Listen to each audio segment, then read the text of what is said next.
ever wanted to build a studio to record in, but you don't have the budget for it? Maybe you just think it would be handy to have a place to just sit down and record from that stays set up all the time.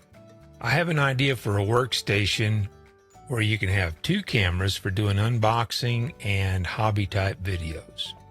If you like DIY low budget projects, stick around. I got a couple of ideas that might get you started. Sometimes the biggest obstacle is figuring out the things that you don't already know. This project is going to take a couple of videos to make it digestible. So today what we're going to do is get power run over to my new workstation. So let's go ahead and get started on that. This is an inexpensive way. I'm gonna use an old dinner table to record some of my stuff. Gonna set up an overhead camera, a 4-foot LED light. This is the rack mount power outlet that I found. Pretty nice. And the spacing on this just happens to be the same as the runners on the bottom of the old dinner table that I got for the, where you slide it out and it had a leaf into it. The runners line up perfect for this. May not be that way on every table, but it is on this one. And if I get rid of the table sometime in the future, all I'll need to do is just run a 9/64 drill bit up in there and put a dowel rod in there. It's hardwood table. Clean that right off. Nobody will ever know I did it. This is the other one that I'm going to mount on the same table, and it's going to go under the table on the crossbar that supports all the legs and stuff. And I'll show you that in just a second. So this is what we're doing in this video today. Meet you over at the table. Okay, so right underneath here is where I'm going to mount this. And it just so happened the spacing on here and here was the same as the rack mount. So all I've got to do is just drill 2 holes in the end of this wood.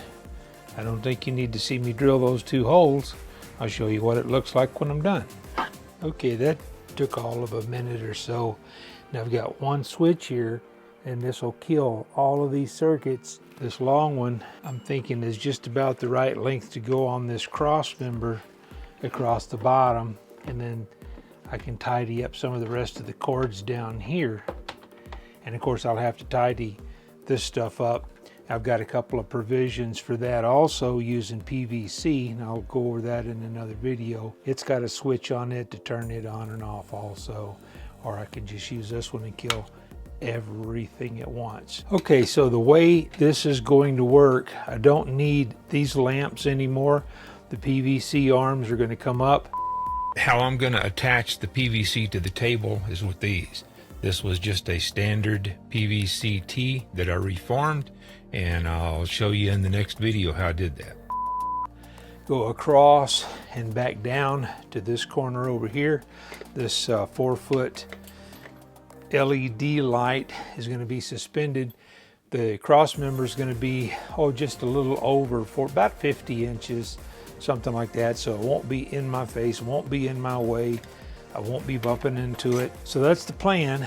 In the next video, the cameras, I'll have this camera probably mounted, instead of on that lamp, I'll have it on the PVC, and then I'll have an overhead camera on the PVC to look down on whatever I'm working on right here. I think that project turned out pretty good.